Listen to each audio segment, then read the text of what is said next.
Assalamualaikum warahmatullahi wabarakatuh. Saya Juwita Haryani dari SMK Negeri 3 Kota Bengkulu. Di sini saya akan mengerjakan aksi nyata saya topik mandiri di PMM dengan tema mengapa kurikulum harus berubah. Dalam dunia pendidikan, adanya kurikulum sangatlah penting. Arah dan tujuan pendidikan diatur di dalam kurikulum sehingga dalam merancang, melaksanakan, dan mengevaluasi pembelajaran, guru akan berpatokan pada kurikulum yang dipakai di satuan pendidikannya.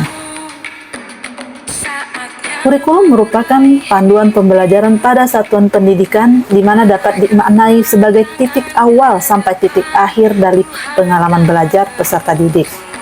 Kurikulum itu kompleks dan multidimensi. Kurikulum itu dapat diibaratkan sebagai jantung pendidikan. Peran dan fungsi kurikulum sebagai pedoman dan acuan dalam pembelajaran. Fungsi kurikulum bagi pendidikan adalah untuk memandu dalam proses belajar peserta didik.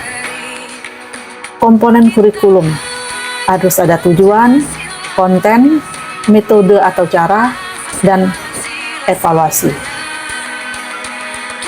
Kurikulum yang baik adalah kurikulum yang sesuai dengan zamannya dan terus dikembangkan atau diadaptasi sesuai dengan konteks dan karakteristik peserta didik demi membangun kompetensi sesuai dengan kebutuhan mereka kini dan masa depan. Kurikulum harus selalu berubah agar sesuai dengan perkembangan zaman. Apalagi masa sekarang ini, ilmu pengetahuan dan teknologi informasi telah berkembang dengan pesat, sehingga pembelajaran akan membosankan tanpa adanya perubahan. Bukankah tugas kita untuk menyiapkan para peserta didik kita menghadapi zaman yang baru, zaman yang sama sekali berbeda dengan zaman kita dulu? Nah, itulah mengapa kurikulum perlu adanya perubahan agar kita dapat menyiapkan generasi yang akan datang dan mampu memandang ke depan.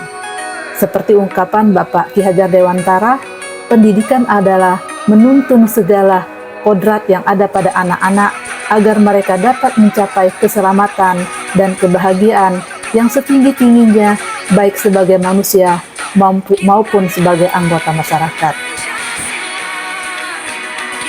Kurikulum operasional satuan pendidikan harus bersifat dinamis, artinya dapat diubah sesuai perubahan dan perkembangan budaya dan zaman, selain mengikuti zaman yang sudah diadaptasi sesuai dengan lingkungan geografis. Kurikulum bersifat dinamis dan terus dikembangkan atau diadaptasi sesuai konteks dan kebutuhan peserta didik untuk membangun kompetensi sesuai masa kini dan masa yang akan datang.